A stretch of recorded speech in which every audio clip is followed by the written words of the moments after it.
नमस्कार दोस्तों, तुझको चलना होगा कि इस रियलिटी शो में फिर आपका स्वागत है। और आप देखते हैं कि ज़्यादातर रियलिटी शो के फॉर्म में ही हमारे प्रोग्राम्स होते हैं, जिसमें हम आपको देते हैं तरह तरह की सेहत से संबंधित जानकारियाँ। और आज हमारा जो ये सेशन है, ये मेनली एक लेक्चर के रूप में है जो मैं अपने जूनियर कोलीग्स को दे रही हूँ। और ये लेक्चर कम डिस्कशन होगा। आप सोच रहे होंगे कि जब ये डॉक्टर्स के बीच में डिस्कशन है तो ज़रूर आपको समझने में मुश्किल होगी, पर ऐसा कुछ भी नहीं है। मैं ऐसी भाषा का प्रयोग करूँगी कि आप लोगों को भी ये समझ में आए और आप भी इससे लाभान्वित हों, बेनिफिटेड हों।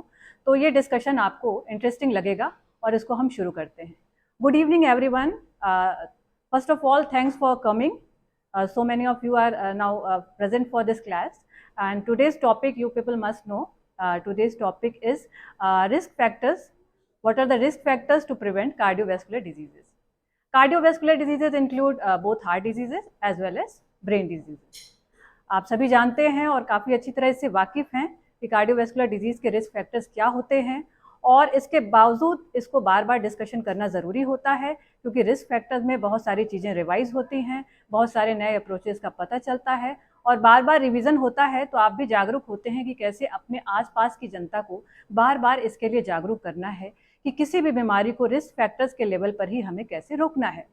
क्योंकि हम जब ओपीडी में, इमरजेंसी ओपीडी में या वार्ड में कहीं भी पेशेंट देखते हैं तो ज़्यादातर हम जल्दी में होते हैं, है ना, काफ़ी जल्दी में होते हैं उन्हें देखने में। पेशेंट सिक होता है, उसका मैनेजमेंट पार्ट हमारे लिए इम्पॉर्टेंट होता है, तो कई बार हम उसे बहुत सारी बातें नहीं समझा पाते हैं। इसलिए ये हमें अपने रूटीन प्रैक्टिस में लाना चाहिए कि कैसे हम रिस्क फैक्टर्स को लोगों को बताते रहें, जैसे अपने फैमिली मेम्बर्स को, अपने फ्रेंड्स को, और जहाँ कहीं भी जाएं, हमें जो भी मौका मिले हमें थोड़ा थोड़ा सबको रिस्क फैक्टर्स के बारे में जानकारी देते रहना है। क्योंकि हम जो भी अप्रोच करते हैं एज अ डॉक्टर, हम चाहे जिस भी डिपार्टमेंट के डॉक्टर हैं, जिस भी पैथी के डॉक्टर हैं, पर हम जो भी अप्रोच करते हैं हम चाहते हैं कि हमें अच्छा से अच्छा रिजल्ट मिले और हम वास्तव में देश की सेवा कर सकें और लोगों को स्वस्थ रख सकें। तो इसके लिए अगर हमें रिजल्ट चाहिए तो हमें रिजल्ट मिलता है रिस्क फैक्टर प्रिवेंशन के ही लेवल पे। तो रिस्क फैक्टर प्रिवेंशन जो हम करते हैं तब हमें वास्तव में रिजल्ट मिलता है। मैनेजमेंट पार्ट तो वैसे भी हो जाता है, जब पेशेंट इमरजेंसी में आता है तो हॉस्पिटल में सब लोग मिलकर मैनेज करते हैं। हम वहाँ तक की नौबत आने ही ना दें और लोगों को ज़्यादा से ज़्यादा आगाह कर दें, क्योंकि यही पार्ट है जो हमारी कंट्री इंडिया में लैकिंग है। अभी भी प्रिवेंशन जो है हमारे यहाँ लैकिंग है। तो मैंने पहले भी अपने वीडियोस में भी बताया है, लेक्चर्स में भी बताया है कि प्रिवेंशन दो तीन तरह के होते हैं। Primordial prevention, primary prevention and secondary prevention.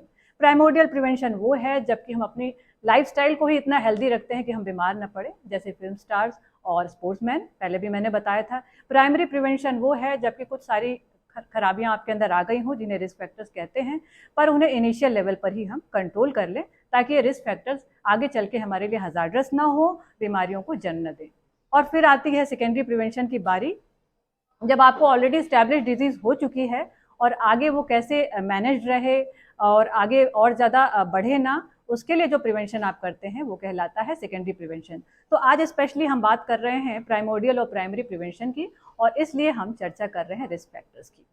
तो रिस्क फैक्टर्स जो होते हैं वो कमियां हैं कुछ हमारे शरीर में, वो डिफेक्ट्स हैं, वो डिसेबिलिटीज़ हैं जो कि आगे चल के डिजीज़ को जन्म देती हैं, स्पेशली कार्डियोवैस्कुलर डिजीजेस को। ये कई तरह से हम डिफाइन कर सकते हैं। जैसे हमारे पास दो तरीके के रिस्क फैक्टर्स होते हैं, मॉडिफाइबल और नॉन मॉडिफाइबल। मॉडिफाइबल मतलब जिनको हम अपनी कोशिशों द्वारा सुधार सके। मॉडिफाई मतलब किसी चीज़ को हम चेंज कर सके, कोशिशों द्वारा सुधार सके। और कुछ होते हैं नॉन मॉडिफाइबल रिस्क फैक्टर्स, मतलब जिनमें हम सुधार अपनी तरफ से नहीं कर सकते, वो हमारे पास आते ही आते हैं, पर उनको हम कम से कम डिले कर सकते हैं, थोड़ा देर से आने दे सकते हैं। तो पहले चर्चा करते हैं मॉडिफाइबल रिस्क फैक्टर्स की। ये भी तीन तरह के होते हैं। बिहेवियरल, जैसे कि हमारे व्यवहार में, हमारी आदतों में कुछ चीज़ें शामिल होती हैं जो कि इन रिस्क फैक्टर्स को जन्म देती हैं। जैसे हमारा कोई एडिक्शन अगर हमारे अंदर हो, टोबैको का, स्मोकिंग का, अल्कोहल का, तो ये एडिक्शंस जो हैं ये हमारे हाथ में है कि इनको हम रोक के रखें। और दूसरी चीज़ है फॉल्टी डाइट। डाइट के बारे में भी मैंने आप लोगों को डिटेल्स में बता रखा है। फॉल्टी डाइट मतलब जो हमारी रॉन्ग डाइटरी प्रैक्टिसेस हैं उससे हम किस हद तक बीमारी को जन्म देते हैं, वो आती हैं। और उसके बाद हमारी आती हैं फिजिकल इनएक्टिविटी। फिजिकल एक्टिविटी पे भी मैंने आप लोगों को बताया है कि physical inactivity is as bad as smoking. और फिजिकल इनएक्टिविटी दिन पर दिन बढ़ती जा रही है हमारे देश में, खास करके क्योंकि लोग टेलीविजन देख रहे हैं, मोबाइल देख रहे हैं, काम करने के दौरान भी उनके सिटिंग आवर्स बढ़ रहे हैं। तो फिजिकल इनएक्टिविटी भी इन्हीं बिहेवियरल रिस्क फैक्टर्स में आती है। और लास्ट है स्ट्रेस एंड स्लीप डिसऑर्डर्स। तो स्ट्रेस भी बढ़ता जा रहा है काम की वजह से, कहीं ना कहीं ये भी अब पहुंच रहा है नॉन मॉडिफाइबल में ही, क्योंकि स्ट्रेस हमारे हाथ में नहीं है। पर खुश रहना हमारे हाथ में है। हम किसी भी तरह अपने आप को खुश रखें और अपने साथ के लोगों को भी खुश रखें, तो ये हमारे हाथ में है। उसका तरीका हम क्या ढूंढते हैं, ये सबके लिए अपना अलग अलग है। तो बहुत से लोग स्ट्रेस और दूसरा है स्लीप डिसऑर्डर्स। सारा कुछ करके क्या होगा जब रात में आपको नींद ही नहीं आएगी। तो बहुत सारे लोग बहुत लंबे लॉन्ग टर्म स्लीप डिप्राइवेशन के शिकार होते हैं, और ये भी जन्म देता है हार्ट डिजीजेज और ब्रेन स्ट्रोक को। तो ये तो हमारे हो गए बिहेवियरल, जो हमारी रोज की रूटीन की आदतों से प्रभावित होते हैं। दूसरे नंबर पे मैं बताना चाहूँगी एनवायरमेंटल, जो बहुत लोग कम लोग इस चीज़ का ध्यान देते हैं, जिसमें अब सबसे बड़ा कल्प्रिट है एयर पॉल्यूशन। एयर पॉल्यूशन को आमतौर पे हम सोचते हैं कि इससे लंग्स की बीमारियों का जन्म होता है, श्वास नली की बीमारियों का जन्म होता है, अस्थमा होता है, सीओपीडी होता है। पर आपको ये भी जानना चाहिए कि एयर पॉल्यूशन भी कार्डियोवैस्कुलर डिजीजेस को जन्म देता है, और एयर पॉल्यूशन के कारण क्रॉनिक लॉन्ग टर्म में धीरे धीरे जो आपकी खून की नलियाँ होती हैं वो मोटी होना शुरू हो जाती हैं, और आगे चल के हाइपरटेंशन और फिर अदर कार्डियोवैस्कुलर डिजीजेस का जन्म होता है। तो इसलिए हमें एयर पॉल्यूशन से भी बचना है। जो हम आजकल मास्क लगाने लगे हैं, जो हम फेस पे बांध करके रखते हैं कुछ, ये जो ट्रेंड चला है ये लॉन्ग टर्म में भी हमारे लिए फ़ायदेमंद है, क्योंकि ये हमें रोकता है एयर पॉल्यूशन से। भले ये कोरोना की जो है इन्फेक्शन से हम बीच में पीक पर नहीं होता है तो हमें नहीं भी ज़रूरत पड़े मास्क की, पर ये जो मास्क की हैबिट बन रही है ये हमारे लिए फ़ायदेमंद है, क्योंकि आगे चल के ये बहुत सारे पॉल्यूशन से हमें बचाती है, और पॉल्यूशन भी प्रिवेंट करता है कार्डियोवैस्कुलर डिजीजेस को। तो ये भी एक रिस्क फैक्टर था जो एनवायरमेंटल था, जो वातावरण के कारण दिया गया था।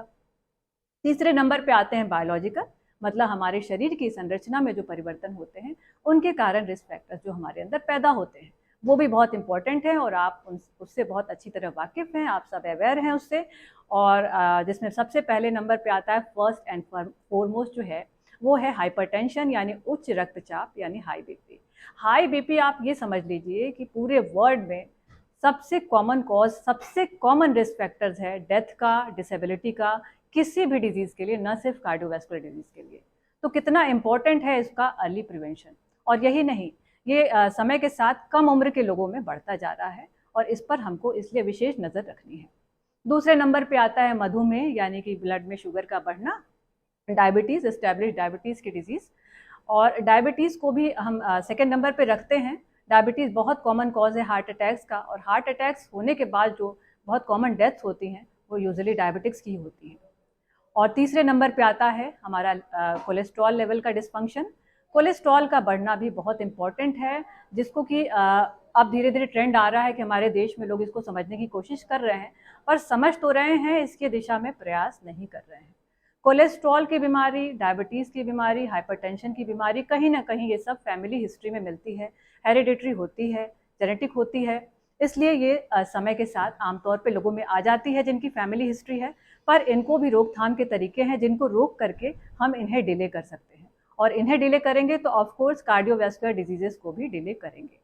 और चौथे नंबर पे आती है संरचना वाली एबनॉर्मेलिटी, जो बहुत ही इंपॉर्टेंट है, वो है ओबेसिटी। मेरा अगला टॉपिक ओबेसिटी पे ही होगा, उसके लिए आप लोग तैयार रहिए। ओबेसिटी बहुत ही कॉमन प्रॉब्लम है, जो कि पहले वेस्टर्न कंट्रीज़ में सबसे ज़्यादा कॉमन थी, पर धीरे धीरे अब इसने इंडिया पर अपना पूरा प्रकोप बना लिया है। बढ़ती हुई ओबेसिटी और ओबेसिटी का नेग्लिजेंस बहुत ज़्यादा कॉमन हो गया इंडिया में, पर अगर हम इसका प्रिवेंशन करें, अर्ली प्रिवेंशन करें, तो हम ऑफ कोर्स कार्डियोवैस्कुलर डिजीजेस को रोक सकते हैं। और हम इतना जान लीजिए कि सारी बीमारियों के साथ कहीं ना कहीं एडिशनल रिस्क फैक्टर के रूप में ओबेसिटी मिलता ही मिलता है। इसलिए कह सकते हैं कि सारी बीमारियों की जड़ में कहीं ना कहीं ओबेसिटी या मोटापा भी है। और अब आते हैं हमारे नॉन मॉडिफाइबल रिस्क फैक्टर्स, मतलब जिन्हें हम बदल तो नहीं सकते, जिन्हें होना ही होना एक उम्र के बाद, पर इन्हें हम डिले कर सकते हैं। जिसमें है सबसे पहले फैमिली हिस्ट्री, जो मैंने अभी बताया, हमारी हेरिडिटी, हमारे जेनेटिक डिसऑर्डर्स जो हमारी फैमिली में चलते चले आ रहे हैं, हमारे फोर फादर्स को रहे हैं, हमारे पूर्वजों को रहे हैं, वो हमारे अंदर आते हैं। वो फैमिली हिस्ट्री हम बदल नहीं सकते, पर डिले कर सकते हैं। और इस कैटेगरी में आता है एज। जैसे बढ़ती हुई एज के साथ हम सभी जानते हैं कि बीमारियां आती हैं, क्योंकि बॉडी की डिजेनरेटिव प्रोसेस स्टार्ट हो जाती है। तो एक उम्र के बाद बीपी, शुगर, ये सब आना बहुत ही कॉमन होता है, पर इसको हम ज़्यादा से ज़्यादा डिले कर सकते हैं। और स्ट्रेस की कंडीशन में ये और जल्दी हो रही हैं डिले होने के बजाय। इसके बाद आता है जेंडर। जैसे कुछ बीमारियां केवल फीमेल्स में ही ज़्यादा कॉमन है, जैसे मोटापा, गॉल स्टोन्स, ये सब बीमारियां फीमेल्स में ज़्यादा कॉमन है। तो इनको हम अगर इस बात को जानते रहें, ध्यान दें, तो अर्ली प्रिवेंशन कर सकते हैं। और चौथे नंबर पे आता है एथनिसिटी, यानी कि कुछ बीमारियां कुछ विशेष जाति या धर्म में कॉमन होती हैं। अब आप कहेंगे मैम यहाँ भी जाति और धर्म की बात करने लगी। एक्चुअली जाति और धर्म की बात यहीं पर होनी भी चाहिए, न कि मंदिर और मस्जिद में। जाति और धर्म की ये बात है कि जो हमारे एंशिएंट एरा में कुछ जाति और धर्म का डिवीज़न हो गया, उस हिसाब से लोगों के तौर तरीके रहने के बदल गए थे। कुछ जाति धर्म के तरीके रहने के अलग होते थे, कुछ लोगों के अलग होते थे। तो जो हमारी सोशल प्रैक्टिसेस होती थी उसके हिसाब से अलग अलग तरह की बीमारियां होने लगी। कुछ कंट्रीज़ में कुछ अलग तरह की बीमारियां हैं, जैसे कि हम देखते हैं कि जीआई कैंसर्स जो हैं, जो पेट के कैंसर्स होते हैं, यूजुअली जापानीज़ लोगों में ज़्यादा कॉमन होते हैं। इसके बाद आप देखते हैं कि जो है यूरोजेनाइटल ट्रैक्ट के जो बीमारियां होती हैं ज़्यादातर मुस्लिम्स में कॉमन होती हैं। Even congenital heart disease Muslims में ज़्यादा कॉमन पाई गई हैं। तो फिर इसका अर्ली डिटेक्शन हम कर सकते हैं अगर हम इन मोटी मोटी चीज़ों को जानते रहें। स्पेशली ये डॉक्टर्स के लिए कह रही हूँ, ये बात जनरल पब्लिक तो नहीं जानेगी कि कौन सी बीमारी किस में ज़्यादा कॉमन है। ये डॉक्टर्स ही जानते हैं और डॉक्टर्स को ही अप्रोच करना है और लोगों को बीच में राय देते रहना है कि हो सकता है कि आपको आप अगर इस रिलीजन से बिलोंग करते हैं तो आपको ये वाली बीमारी हो रही हो, बड़ी कॉमन है आपके यहाँ, उन्हें हम्बली समझाना है और उन्हें डॉक्टर की सलाह के लिए एडवाइस करना है। अब इसके साथ साथ मैं शुरू करूँगी बताना कि टोबैको यानी कि एडिक्शन की बात करेंगे। सबसे पहले मॉडिफाइबल रिस्क फैक्टर में एडिक्शन बहुत कॉमन होता जा रहा है इंडिया में स्ट्रेस के साथ, जिसमें कि स्मोकिंग बहुत कॉमन है। और ये स्मोकिंग ही है जो विभिन्न प्रकार की बीमारियों को जन्म दे रही है। पहले हम सोचते थे कि स्मोकिंग से भी मेनली लंग डिजीजेस होती हैं, पर आपको बता दूं कि लंग डिजीजेस से ज़्यादा कॉमन कार्डियोवैस्कुलर डिजीजेस हैं स्मोकिंग में। सेकंड नंबर पे लंग डिजीजेस आती हैं और लास्ट में आते हैं कैंसर्स, जिसको सबसे ज़्यादा इंसान सोचता था कि स्मोकिंग या टोबैको की वजह से कॉमन है। तो कार्डियोवैस्कुलर डिजीजेस के लिए ये भी बहुत बड़ा रिस्क फैक्टर है स्मोकिंग। और इसको जो है स्मोकिंग को प्रिवेंट करने के लिए हम लोग पेशेंट्स के सेशंस लेते हैं, उनको मोटिवेट करते हैं उसे छोड़ने के लिए। 4-5 सेटिंग में उन्हें समझाते हैं और इसके लिए अलग से क्लिनिक्स भी बनाई गई हैं स्मोकिंग प्रिवेंशन के लिए, वहाँ जाने की एडवाइस भी देते हैं। पर ये तभी होगा जब आ करके अपने डॉक्टर से आप सलाह लेंगे। डाइटरी प्रैक्टिस के बारे में मैंने काफ़ी लंबे 3-4 एपिसोड्स के वीडियो बनाए हैं और आप लोगों को बताया है कि डाइट प्रिवेंशन कैसे करना है। इसके लिए आप मेरे वीडियोज़ को फॉलो कर सकते हैं। अभी हम इतना समय नहीं दे पाएंगे। और फिजिकल एक्टिविटी पे भी मैंने बताया है आपको कि किस तरह से आपको रेगुलर वॉकिंग करना है, क्योंकि इंडियन सिनेरियो में जो सबसे आसान है वो है रेगुलर वॉकिंग। लोग पूछते हैं क्या सिर्फ वॉकिंग करने से हमारा पेट अंदर चला जाएगा? मेरा जवाब होता है जी हाँ, चला जाएगा। आप वॉकिंग करके तो देखिए। आप करते नहीं हैं वॉकिंग, आप वॉकिंग करके तो देखिए। पर डे 30 मिनट्स वॉकिंग करना है 5 डेज अ वीक, मतलब कि हफ्ते में कम से कम 150 मिनट आपके पूरे होने चाहिए। ये पूरा मैंने डिटेल्स वीडियो में बता रखा है आपको। और पैर में आपके स्पोर्ट्स शूज़ होने चाहिए, क्योंकि ज़्यादा वॉकिंग से हो जाते हैं आपके नीज खराब और फिर एक नई बीमारी का जन्म होता है। इसलिए आप शूज़ पहन के वॉक करेंगे। जिन लोगों को कोई हार्ट डिजीज़ या लंग डिजीज़ होती है कि थोड़ा चलने पर ही वो हांफने लगते हैं, इवन ट्रीटमेंट पर भी, तो वो इस चीज़ को डिवाइड करके कर सकते हैं। मतलब 10-10 मिनट के बाउट्स में वो वॉक कर सकते हैं। 10 मिनट वॉक किया फिर बैठ गए, 1-2 घंटे बाद 10 मिनट फिर वॉक किया, पर ध्यान रहे हर बार आपके पैर में शूज़ होना चाहिए। तो फिजिकल इनएक्टिविटी जो है वो आजकल बहुत कॉमन होती जा रही है। और फिर फिजिकल इनएक्टिविटी से पिछले डिकेड में पाया गया कि 53% डेथ हुई है, बजाय स्मोकिंग के जिसमें 51% डेथ हुई है। तो आप सोचिए कि कितनी खतरनाक है और रिस्क फैक्टर वर्ड यूज़ करना इनके लिए कितना इंपॉर्टेंट है, कि कितनी घातक होती है फिजिकल इनएक्टिविटी, कि किस तरह से लोग लेट करके टीवी देखते रहते हैं, लेट करके मोबाइल चलाते रहते हैं और 2 कदम चल देने में पता नहीं क्या दिक्कत हो जाती है। लास्ट है स्ट्रेस एंड स्लीप डिसऑर्डर्स। मैं टोटली एग्री करती हूँ कि इस पर काबू करना हमारे लिए वाकई बड़ा मुश्किल होता है। ये स्ट्रेस, ये लाइफ, ये जो आपका वर्क लेवल पर भी है और घर पर भी है, ये बढ़ता जा रहा है दिन पर दिन। इसे हम नहीं रोक पाएंगे। पर मैंने वही कहा कि आप खुश रह सकते हैं और ऐसी एक्टिविटीज़ का ग्रुप बनाइए जिसमें आपको मोबाइल का यूज़ नहीं करना है, बल्कि कुछ ना कुछ एक्टिविटी में पार्टिसिपेट करना है। और कुछ नहीं तो आप बैठ के जो गेम खेलते हैं उसमें भी आप थोड़ा हिलते हैं। आप जो बैठ के गेम खेलते हैं उसमें भी थोड़ा एक्टिविटी करते हैं और आप उनसे कहीं ज़्यादा अच्छे होते हैं जो लेट कर कई घंटे दिन भर टीवी देखते हैं। तो ये जो आप बैठ के एक्टिविटी करते हैं, इसमें भी आपको अगर रेगुलर कर रहे हैं तो निश्चित रूप से लाभ मिलता है आपको कार्डियोवैस्कुलर डिजीजेज में। और फाइनली है स्लीप डिसऑर्डर। स्लीप डिसऑर्डर को भी आप मेडिटेशन करके, योगा करके, अच्छी एक्सरसाइज करके, जैसे आप वॉक और अच्छी एक्सरसाइज करेंगे तो भी आपको अच्छी नींद आएगी। पर इन सब के बाद भी अगर आपको कई मंथ तक सक्सेस नहीं मिलती है तो फिर आप अपने चिकित्सक की सलाह लेंगे, डॉक्टर से भी लेंगे कि उनको कहीं उसको मेडिसिन की ज़रूरत तो नहीं है। एयर पॉल्यूशन के लिए मैंने बताया कि आप हमेशा कवर्ड रहेंगे जब भी बाहर निकलेंगे। पॉल्यूशन को रोकना आसान नहीं है क्योंकि आज सबके पास गाड़ी है, पहले ऐसा नहीं होता था, लोग ज़्यादातर वॉक करते थे, अपर क्लास के लोग भी ज़्यादातर वॉक करके जाते थे ड्यूटी, और कभी कभी गाड़ी निकाली जाती थी। पर ठीक है, समय के साथ ट्रेंड बदला है जिसको एकाएक हम नहीं बदल सकते। वैसे कोशिश करिए कि आप जहाँ वॉक करके जा सकें वॉक करके जाइए, पर ओवरऑल जो पॉल्यूशन बढ़ा है, हर किसी की गाड़ी से जो धुआं निकल रहा है, उससे तो खुद को बचाना है ना। तो हमेशा आप जब बाहर निकलिए तो कवर्ड रहिए, आपका नोज और माउथ कवर्ड रहे। और फिर अब बायोलॉजिकल रिस्क फैक्टर्स की बात करते हैं, जिसमें मैंने बताया कि फर्स्ट एंड फोरमोस्ट जो है वो हाइपरटेंशन है, जो सबसे घातक है, सारी बीमारियों का जन्मदाता है।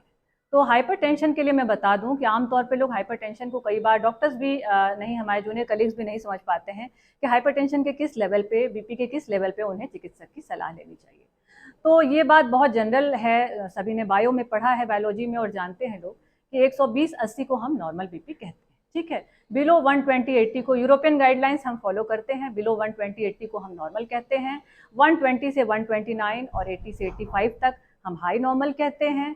129 से 130 तक 129 से 139 तक हम ये एलिवेटेड बीपी कहते हैं, यानी प्री हाइपरटेंसिव, और 85 से 89 डायस्टोलिक को हम प्री हाइपरटेंसिव कहते हैं।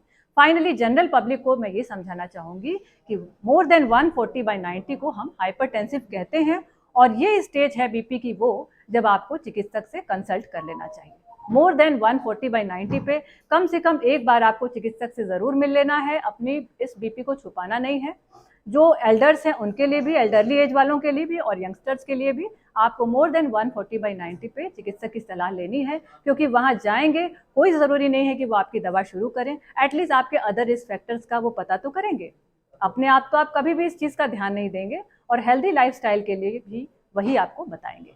तो मोर देन 140/90 पे आपको चिकित्सक की सलाह ले लेनी है। और आप सबको भी बता रही हूँ कि अपने यहाँ सबको एडवाइस करेंगे कि आप हॉस्पिटल आ जाइए और सारे जांच करा लीजिए। ठीक है, मोर देन 140/90 परसिस्टेंट बीपी जिनका रह रहा है उसको हम हाइपरटेंशन कहते हैं। इसके पहले वाली स्टेज को हम प्री हाइपरटेंसिव कहते हैं। सेकेंड नंबर पे आता है डायबिटीज़। डायबिटीज़ में कब संपर्क करें? जिनके यहाँ फैमिली हिस्ट्री है वहाँ डायबिटीज़ भी जल्दी आना शुरू हो जाती है। और मैं बताना चाहूँगी कि वॉकिंग तो मैंने सबको बताई है, एक्सरसाइज भी सबको बताई है, पर जो डायबिटिक्स हैं, अर्ली डायबिटिक्स हैं, उनके लिए मैं बताना चाहूँगी कि उन्हें रेजिस्टेंस वाली एक्सरसाइजेस करनी है, रेजिस्टेंस वाली, जिसमें कि बॉडी बिल्डिंग करना है।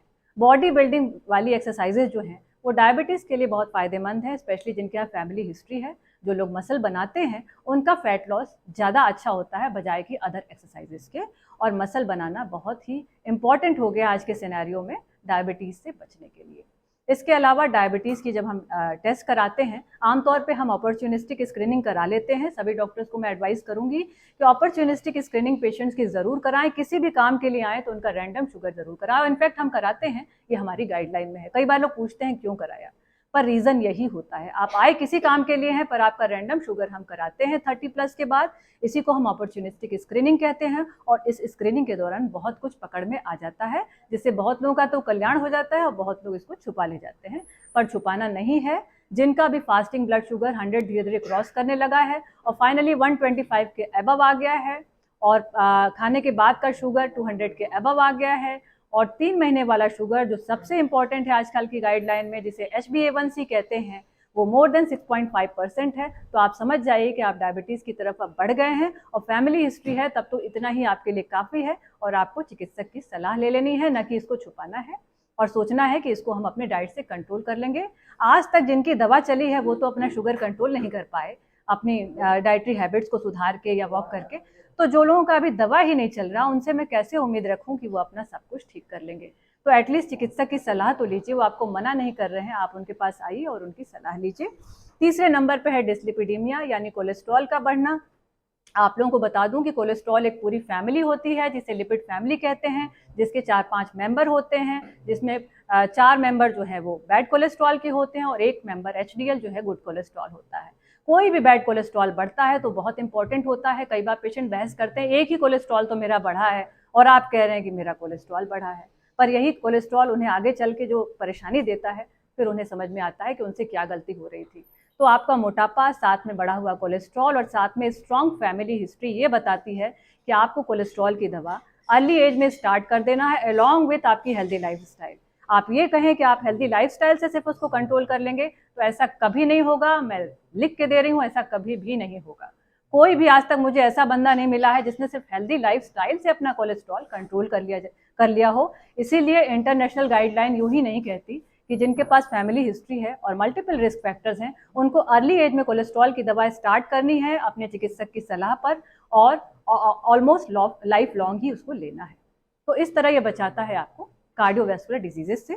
और फाइनली मैंने बताया ओबेसिटी के बारे में। ओबेसिटी के लिए मैंने बताया कि आपको कितना वॉक करना है पर डे और पर वीक कितना वॉक करना है, अगर हो सके तो बहुत ज़्यादा। अगर आपको मॉर्बिड ओबेसिटी है, बहुत ज़्यादा मोटापा है, तो फिर आपको जिम वगैरह में ट्रेनिंग लेनी है, वहाँ से सलाह लेनी है और रेगुलर उसको घर पर भी करना है। और जिनके घर में मोटापे के साथ डायबिटीज़ की भी हिस्ट्री है, तो डायबिटीज़ को डिले कर सकें, हम फैमिली हिस्ट्री को डिले कर सकें, तो हमें उसके लिए मसल बनाना है और मसल स्ट्रेंथनिंग यानी कि रेजिस्टेंट ट्रेनिंग वाली एक्सरसाइजेस करनी है। उम्मीद करती हूँ कि इस तरह आपको सारे रिस्क फैक्टर्स एक तो क्लियर हो गए होंगे और ये महत्व समझ में आ गया होगा कि इन पर हम क्यों काम कर रहे हैं, इन पर हम क्यों मेहनत कर रहे हैं। रेगुलर इतना कुछ करने के बाद भी पेशेंट्स आपकी बात नहीं समझते हैं, तो किस लेवल पे आपको अप्रोच करना है, वही है रिस्क फैक्टर लेवल अप्रोच। इसीलिए आज रिस्क फैक्टर्स की मैंने आप लोगों की ये रिवाइज क्लास ली, जो बहुत इंपॉर्टेंट है। और इस चीज़ का ध्यान रखिए कि इन चीज़ों को आप हर जगह प्रमोट करिए, सिर्फ हॉस्पिटल में ही नहीं। और साथ ही उम्मीद करती हूँ जनरल पब्लिक से जो मेरे वीडियो को सुन रही है, उन्हें भी ये समझ में आ गया होगा और पिछले वीडियोस को भी आप फॉलो करिए और मेरी सीरीज़ ऑफ प्रिवेंटिव कार्डियोलॉजी पे आप आगे बढ़ते रहिए। चैनल को सब्सक्राइब करिए, लाइक करिए और शेयर करिए। Thanks a lot.